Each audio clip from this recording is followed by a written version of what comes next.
Saturday morning, Elnora helped her mother with the work. When she had finished, Mrs. Comstock told her to go to Sinton's and wash her Indian relics, so that she would be ready to accompany Wesley to town in the afternoon. Elnora hurried down the road and was soon at the cistern with a tub busily washing arrow points, stone axes, tubes, pipes, and skin cleaning implements. Then she went home, dressed, and was waiting when the carriage reached the gate. She stopped at the bank with the box, and Sinton went to do his marketing and some shopping for his wife. At the dry goods store, Mr. Brownlee called to him, "Hello, Sinton. How do you like the fate of your lunchbox?"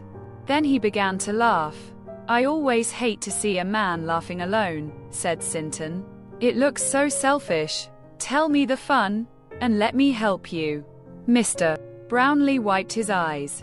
"I supposed you knew, but I see she hasn't told." Then the 3 days' history of the lunchbox was repeated with particulars which included the dog. "Now laugh," concluded Mr. Brownlee. "Blessed if I see anything funny," replied Wesley Sinton.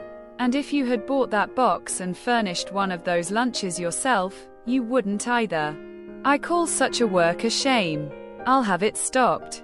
Someone must see to that." "All right. They are little leeches. Their father earns enough to support them, but they have no mother. And they run wild. I suppose they are crazy for cooked food. But it is funny, and when you think it over you will see it. If you don't now." "About where would a body find that, father?" inquired Wesley Sinton grimly. Mr. Brownlee told him, and he started locating the house with little difficulty. House was the proper word, for of home there was no sign. Just a small empty house with 3 unkept little children racing through and around it. The girl and the elder boy hung back. But dirty little Billy greeted Sinton with, "What you want here?" "I want to see your father," said Sinton. "Well, he's asleep," said Billy. "Where?" asked Sinton. "In the house," answered Billy. "And you can't wake him?" "Well, I'll try," said Wesley. Billy led the way. "There he is," he said. "He is drunk again." On a dirty mattress in a corner lay a man who appeared to be strong and well. Billy was right. You could not awake him. He had gone the limit, and a little beyond. He was now facing eternity. Sinton went out and closed the door. "Your father is sick and needs help," he said. "You stay here, and I will send a man to see him. If you just let him alone, he'll sleep it off," volunteered Billy. "He's that way all the time. But he wakes up and gets us something to eat after a while. Only wait and twists you up inside pretty bad." The boy wore no air of complaint. He was merely stating facts. Wesley Sinton looked intently at Billy. "Are you twisted up inside now?" he asked. Billy laid a grimy hand on the region of his stomach, and the filthy little waist sank close to the backbone. "Bet your life, boss," he said cheerfully. "How long have you been twisted?" asked Sinton. Billy appealed to the others. "When was it we had the stuff on the bridge?" "Yesterday morning," said the girl. "Is that all gone?" asked Sinton. "She went and told us to take it home," said Billy ruefully, "and, 'cause she said to, we took it. Pa had come back, he was drinking some more, and he ate a lot of it. Almost the whole thing, and it made him sick as a dog, and he went and wasted all of it. Then he got drunk some more. And now he's asleep again. We didn't get hardly none. You children sit on the steps until the man comes," said Sinton. "I'll send you some things to eat with him. What's your name?" "Sonny." "Billy," said the boy. "Well, Billy, I guess you better come with me. I'll take care of him," Sinton promised the others. He reached a hand to Billy. "I ain't no baby. I'm a boy," said Billy. As he shuffled along beside Sinton, taking a kick at every movable object without regard to his battered toes. Once they passed a Great Dane dog lolling after its master. And Billy ascended Sinton as if he were a tree, and clung to him with trembling hot hands. "I ain't afraid of that dog," scoffed Billy, as he was again placed on the walk. "But won't he took me for a rat or somepin and his teeth cut into my back. If I'd a done right, I'd a took the law on him."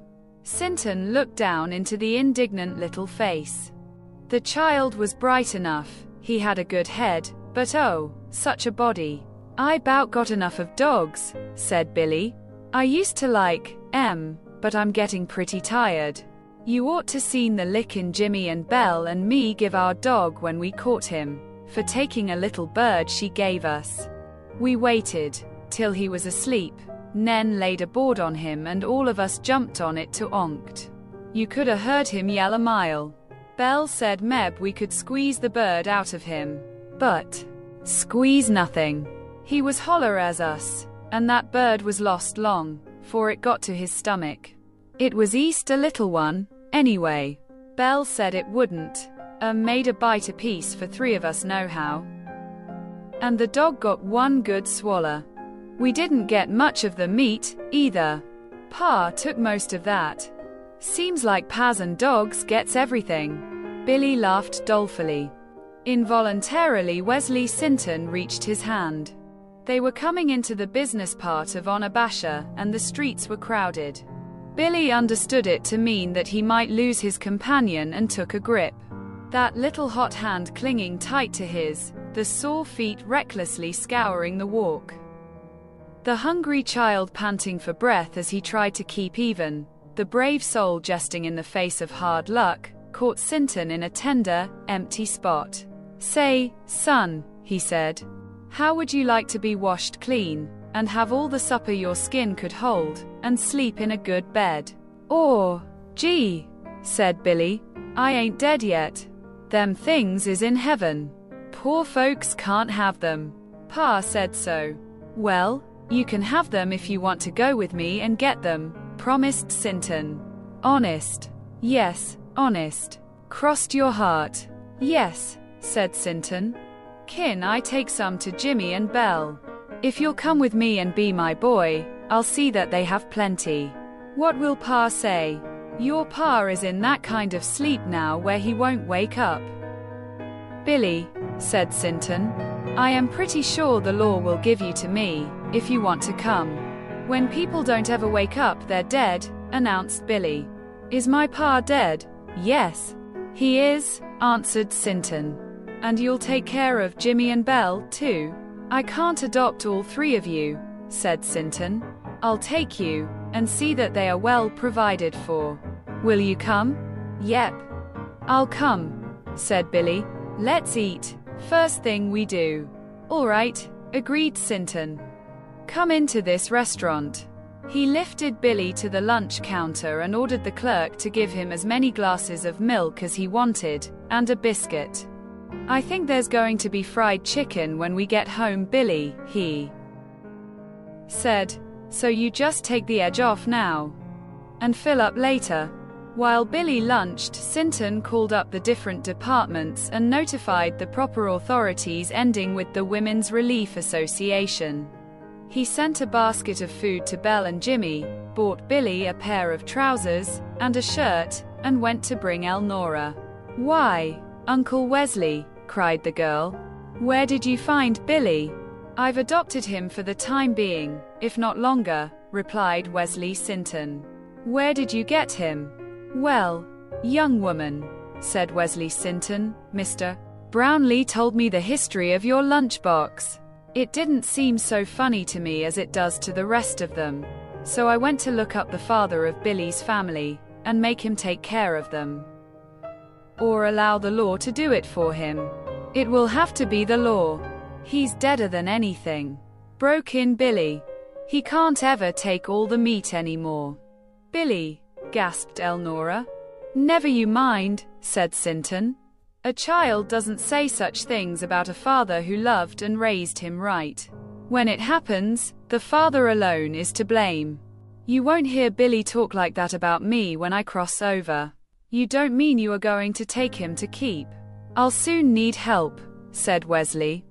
Billy will come in just about right 10 years from now, and if I raise him I'll have him the way I want him. But Aunt Margaret doesn't like boys, objected Elnora. Well, she likes me. And I used to be a boy. Anyway, as I remember, she has had her way about everything at our house ever since we were married. I am going to please myself about Billy. Hasn't she always done just as she chose so far as you know? Honest, Elnora. Honest, replied Elnora. You are beautiful to all of us, Uncle Wesley. But Aunt Margaret won't like Billy. She won't want him in her home. In our home, corrected Wesley. What makes you want him? Marveled Elnora. God only knows, said Sinton. Billy ain't so beautiful, and he ain't so smart. I guess it's because he's so human. My heart goes out to him. So did mine, said Elnora. I love him. I'd rather see him eat my lunch than have it myself any time. What makes you like him? Asked Wesley. Why? I don't know, pondered Elnora. He's so little, he needs so much. He's got such splendid grit, and he's perfectly unselfish with his brother and sister. But we must wash him before Aunt Margaret sees him. I wonder if Mother... You needn't bother. I'm going to take him home the way he is, said Sinton. I want Maggie to see the worst of it. I'm afraid, began Elnora. So am I, said Wesley, but I won't give him up. He's taken a sort of grip on my heart. I've always been crazy for a boy. Don't let him hear us. Don't let him be killed, cried Elnora. During their talk, Billy had wandered to the edge of the walk and barely escaped the wheels of a passing automobile in an effort to catch a stray kitten that seemed in danger.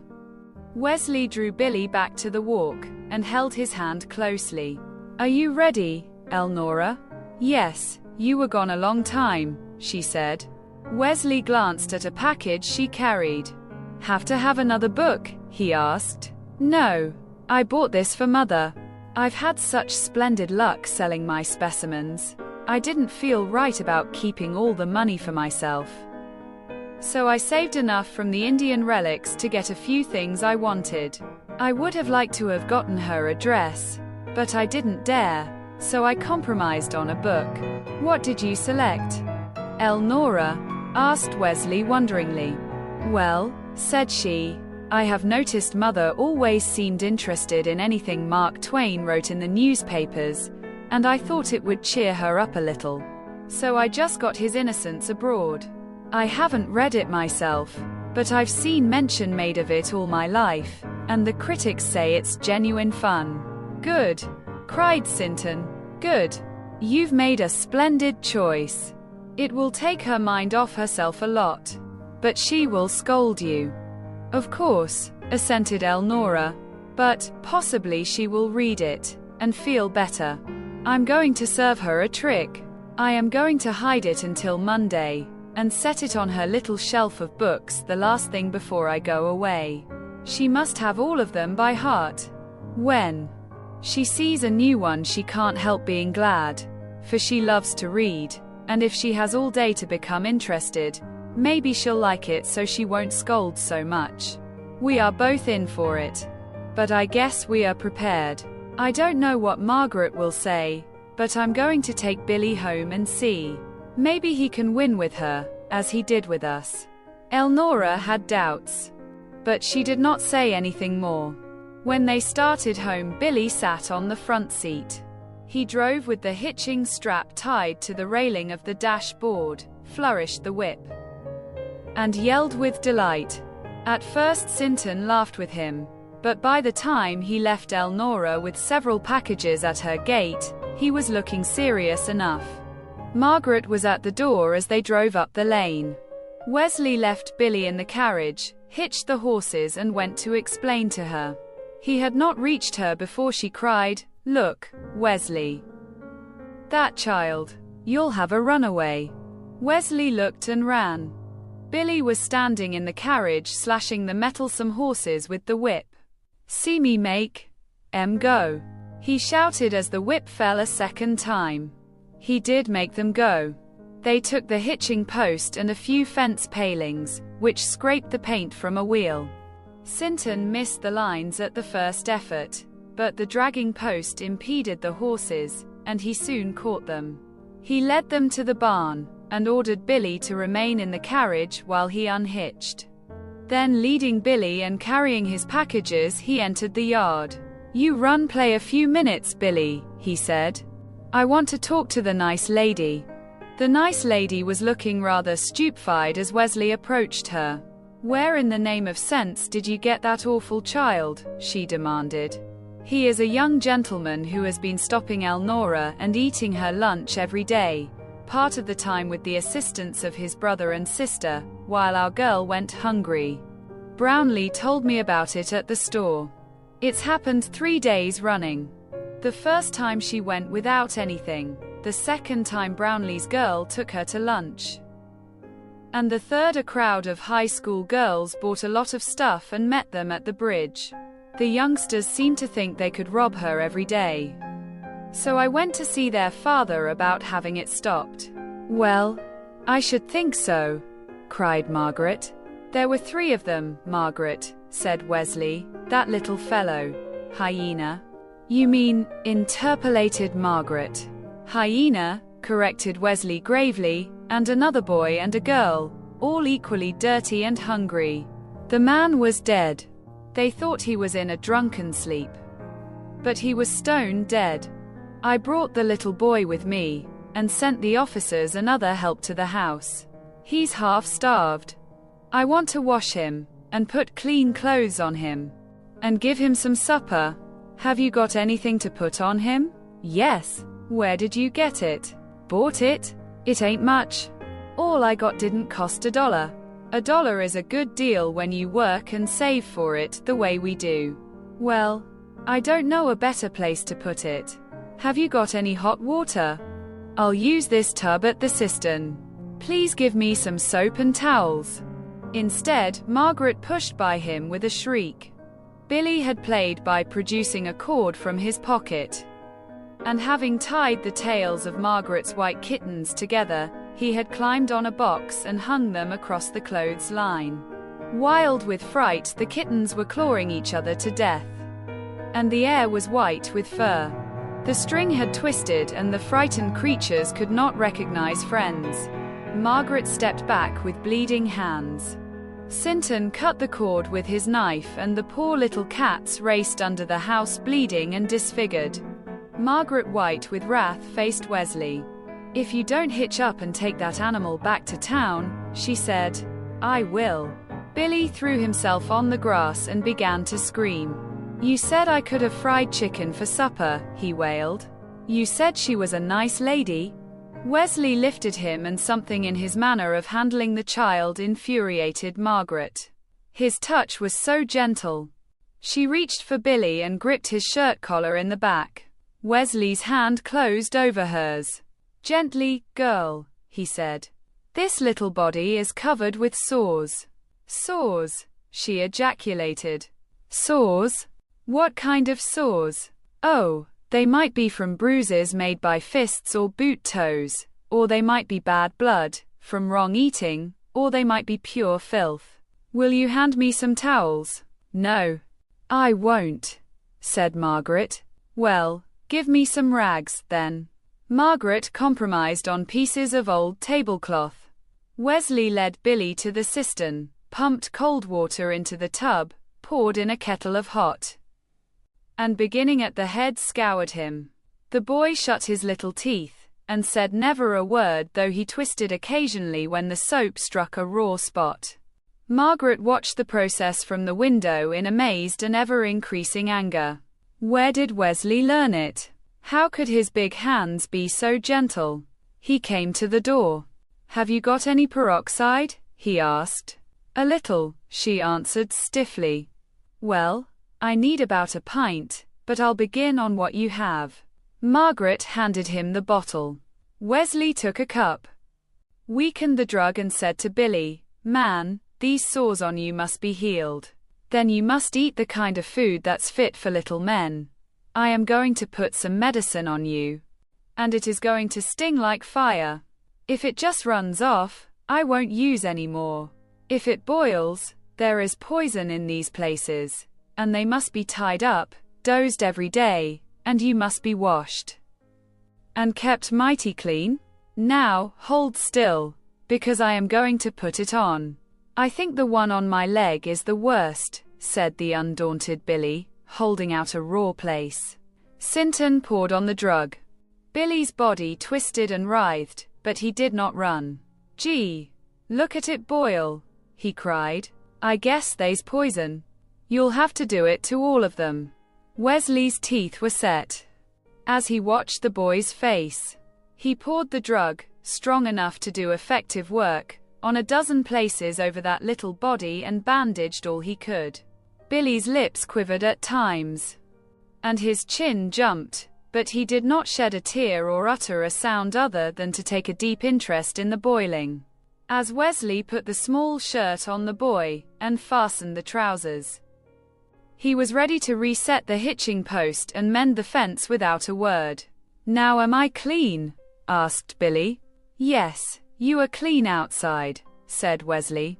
There is some dirty blood in your body, and some bad words in your mouth, that we have to get out, but that takes time. If we put right things to eat into your stomach, that will do away with the sores. And if you know that I don't like bad words, you won't say them any oftener than you can help, will you, Billy? Billy leaned against Wesley in apparent indifference. I want to see me, he demanded. Wesley led the boy into the house, and lifted him to a mirror. My, I'm pretty good looking, ain't I? Bragged Billy. Then as Wesley stooped to set him on the floor, Billy's lips passed close to the big man's ear and hastily whispered a vehement, "No," as he ran for the door. How long until supper? Margaret? Asked Wesley as he followed. You are going to keep him for supper? She asked. Sure, said Wesley. That's what I brought him for. It's likely he never had a good square meal of decent food in his life. He's starved to the bone. Margaret arose deliberately, removed the white cloth from the supper table and substituted an old red one she used to wrap the bread. She put away the pretty dishes they commonly used and set the table with old plates for pies and kitchen utensils.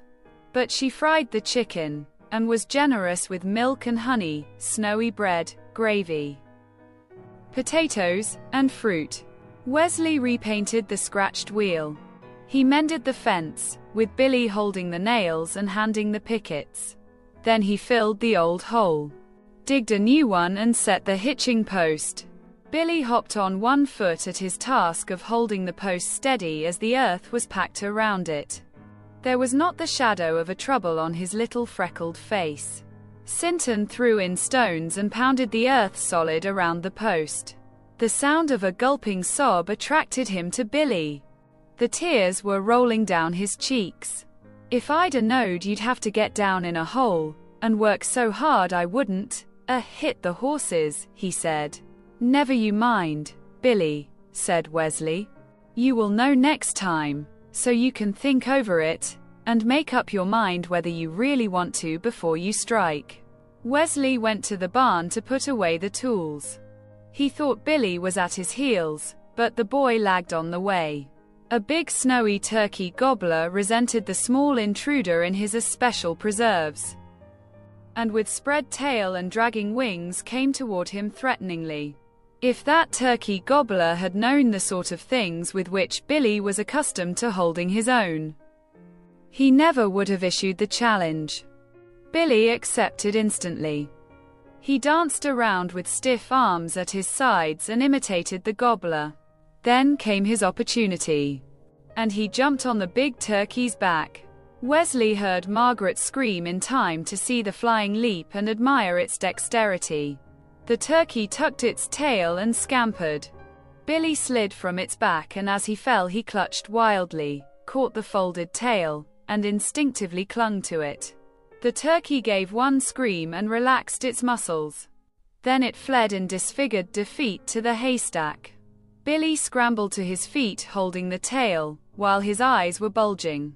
Why, the blasted old thing came off, he said to Wesley. holding out the tail in amazed wonder. The man, caught suddenly, forgot everything and roared. Seeing which, Billy thought a turkey tail of no account and flung that one high above him, shouting in wild childish laughter, when the feathers scattered and fell. Margaret, watching, began to cry. Wesley had gone mad. For the first time in her married life, she wanted to tell her mother.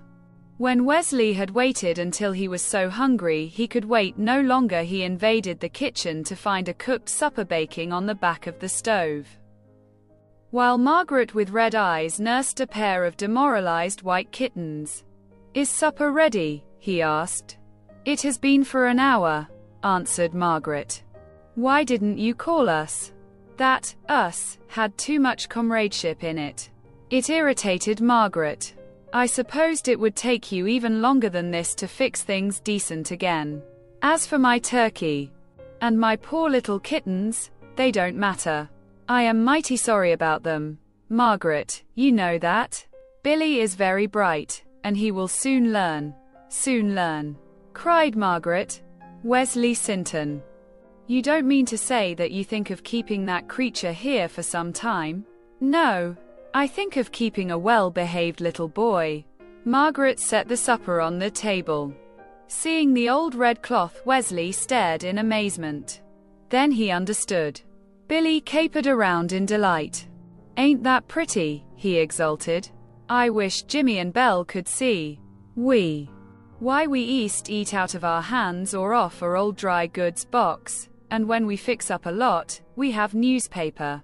We ain't ever had a nice red cloth like this."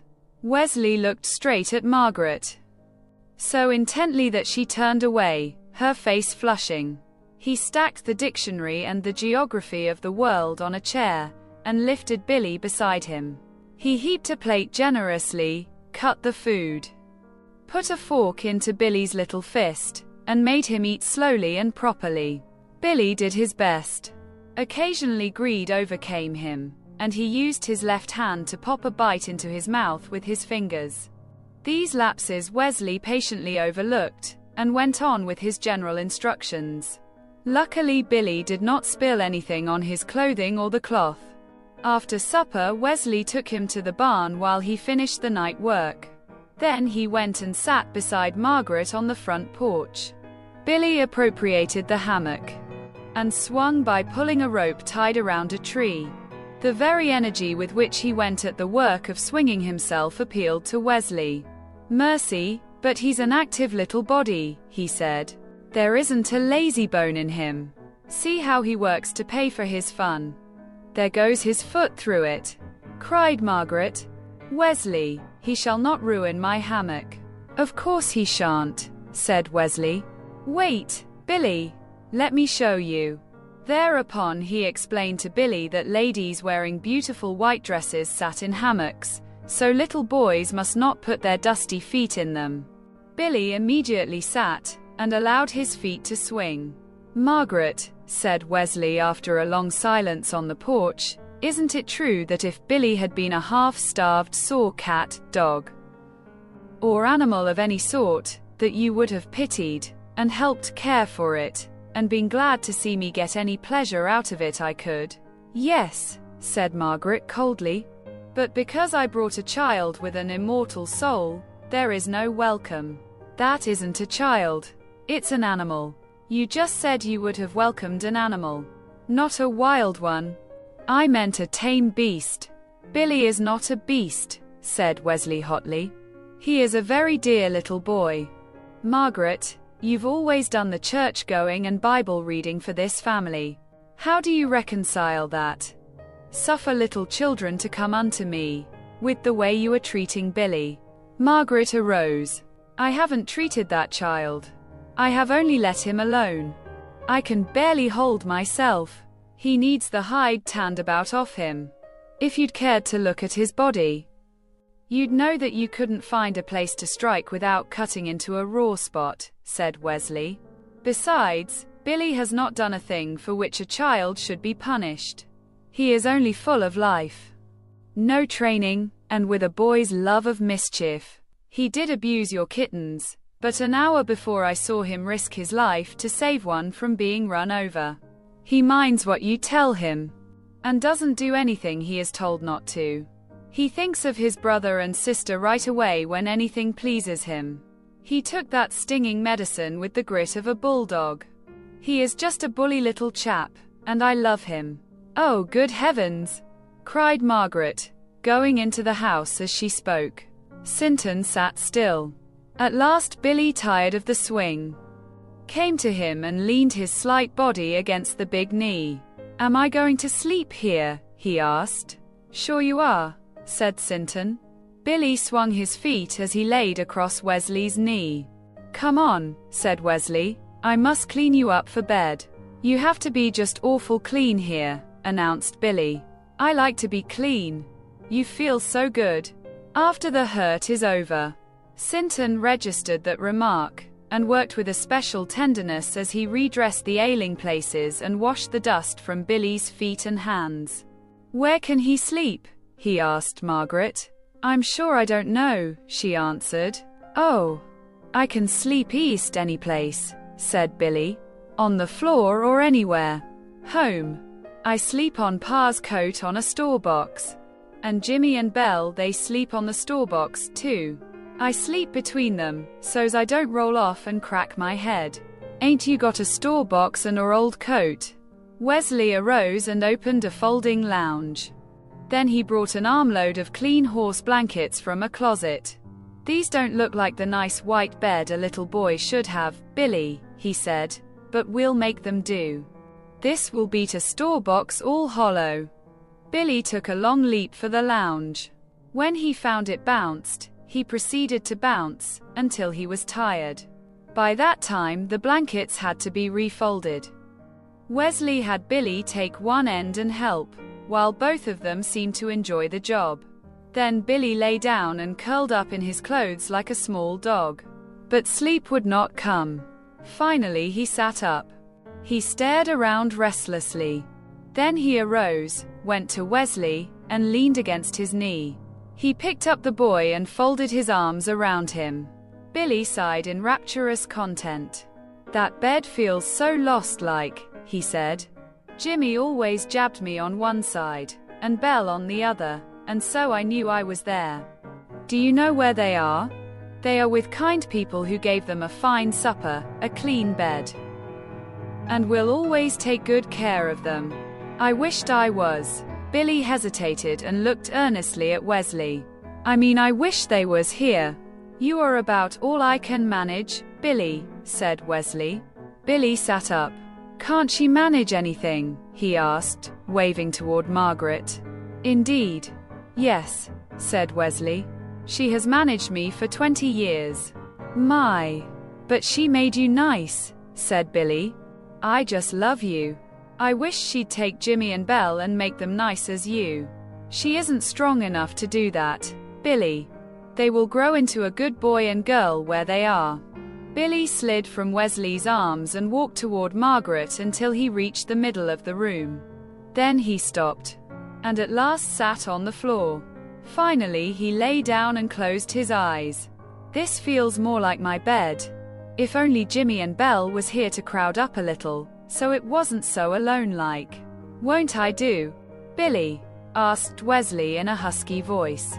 Billy moved restlessly.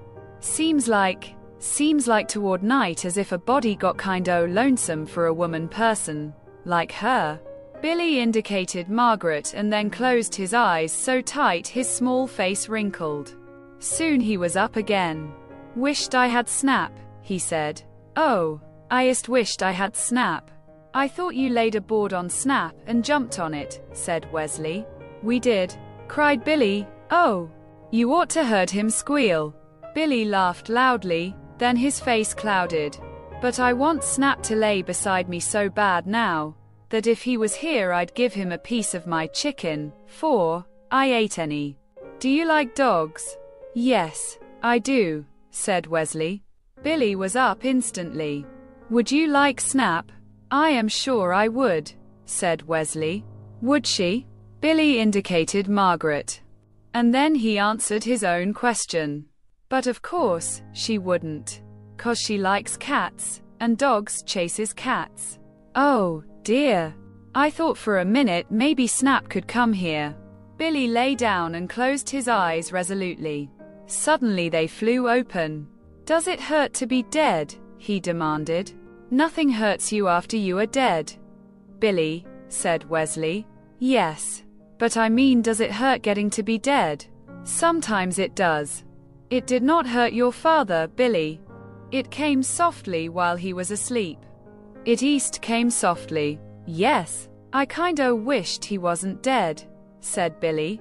Course I like to stay with you, and the fried chicken, and the nice soft bed, and everything.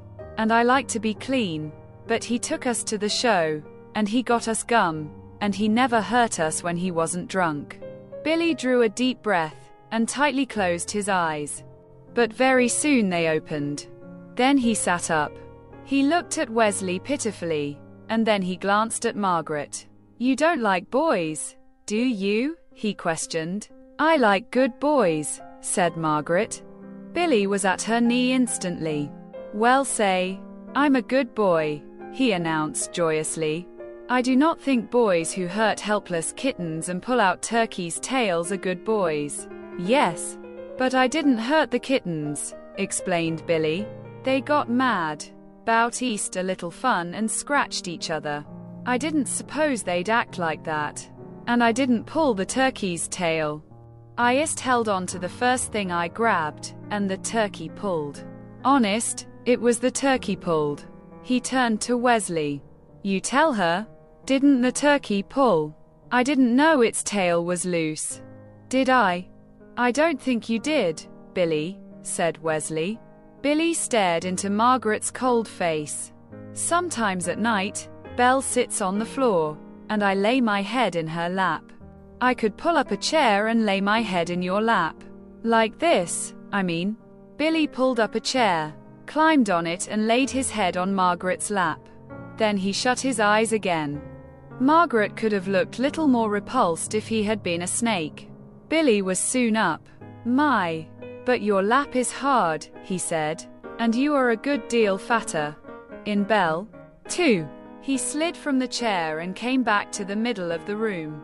Oh, but I wished he wasn't dead, he cried. The flood broke and Billy screamed in desperation. Out of the night a soft, warm young figure flashed through the door and with a swoop caught him in her arms. She dropped into a chair, nestled him closely, drooped her fragrant brown head over his little bullet-eyed red one, and rocked softly while she crooned over him. Billy, boy, where have you been? Oh, I have been to seek a wife, she's the joy of my life. But then she's a young thing and she can't leave her mammy. Billy clung to her frantically. Elnora wiped his eyes, kissed his face, swayed and sang. Why aren't you asleep? She asked at last. I don't know, said Billy. I tried awful hard 'cause I thought he wanted me to, but it ist wouldn't come. Please tell her I tried. He appealed to Margaret. He did try to go to sleep, admitted Margaret. Maybe he can't sleep in his clothes, suggested Elnora. Haven't you an old dressing sack? I could roll the sleeves. Margaret got an old sack, and Elnora put it on Billy. Then she brought a basin of water and bathed his face and head. She gathered him up and began to rock again. Have you got a pa? Asked Billy. No, said Elnora. Is he dead like mine? Yes. Did it hurt him to die? I don't know. Billy was wide awake again. It didn't hurt my pa, he boasted. He died while he was asleep. He didn't even know it was coming. I am glad of that, said Elnora, pressing the small head against her breast again. Billy escaped her hand and sat up. I guess I won't go to sleep, he said. It might come softly and get me. It won't get you, Billy, said Elnora, rocking and singing between sentences. It doesn't get little boys. It just takes big people who are sick. Was my pa sick? Yes, said Elnora. He had a dreadful sickness inside him that burned and made him drink things. That was why he would forget his little boys and girl. If he had been well, he would have gotten you good things to eat, clean clothes, and had the most fun with you. Billy leaned against her and closed his eyes, and Elnora rocked hopefully. If I was dead, would you cry? He was up again. Yes, I would, said Elnora, gripping him closer until Billy almost squealed with the embrace. Do you love me tight as that? He questioned blissfully. Yes, bushels and bushels, said Elnora. Better than any little boy in the whole world. Billy looked at Margaret. She don't, he said. She'd be glad if it would get me, softly, right now. She don't want me here, all. Elnora smothered his face against her breast and rocked. You love me, don't you? I will. If you will go to sleep. Every single day you will give me your dinner for the Bologna, won't you? Said Billy. Yes, I will, replied Elnora. But you will have as good lunch as I do after this. You will have milk, eggs, chicken, all kinds of good things, little pies, and cakes, maybe. Billy shook his head. I am going back home soon as it is light, he said. She don't want me. She thinks I'm a bad boy. She's going to whip me, if he lets her. She said so. I heard her. Oh, I wish he hadn't died. I want to go home. Billy shrieked again. Mrs. Comstock had started to walk slowly to meet Elnora. The girl had been so late that her mother reached the Sinton gate and followed the path until the picture inside became visible. Elnora had told her about Wesley taking Billy home. Mrs. Comstock had some curiosity to see how Margaret bore the unexpected addition to her family. Billy's voice, raised with excitement, was plainly audible. She could see Elnora holding him, and hear his excited wail. Wesley's face was drawn and haggard, and Margaret set and defiant. A very imp of perversity entered the breast of Mrs. Comstock. Hoity-toity, she said as she suddenly appeared in the door. Blessed if I ever heard a man making sounds like that before. Billy ceased suddenly. Mrs. Comstock was tall, angular, and her hair was prematurely white. She was only 36, although she appeared 50. But there was an expression on her usually cold face that was attractive just then, and Billy was in search of attractions. Have I stayed too late? Mother, asked Elnora anxiously. I truly intended to come straight back, but I thought I could rock Billy to sleep first. Everything is strange. And he's so nervous. Is that your ma? Demanded Billy. Yes. Does she love you? Of course. My mother didn't love me, said Billy. She went away and left me, and never came back. She don't care what happens to me. You wouldn't go away and leave your little girl, would you? Questioned Billy. No, said Catherine Comstock, and I wouldn't leave a little boy either. Billy began sliding from Elnora's knees. Do you like boys? He questioned. If there is anything I love, it is a boy, said Mrs. Comstock assuringly. Billy was on the floor. Do you like dogs? Yes, almost as well as boys. I am going to buy a dog as soon as I can find a good one. Billy swept toward her with a whoop. Do you want a boy? He shouted. Catherine Comstock stretched out her arms and gathered him in. Of course, I want a boy, she rejoiced. Maybe you'd like to have me, offered Billy. Sure I would, triumphed Mrs. Comstock. Anyone would like to have you. You are just a real boy, Billy. Will you take Snap? I'd like to have Snap almost as well as you. Mother, breathed Elnora imploringly. Don't. Oh, don't. He thinks you mean it. And so I do mean it, said Mrs. Comstock. I'll take him in a jiffy. I throw away enough to feed a little tyke like him every day. His chatter would be great company while you are gone. Blood soon can be purified with right food and baths. And as for Snap, I meant to buy a bulldog, but possibly Snap will serve just as well. All I ask of a dog is to bark at the right time. I'll do the rest.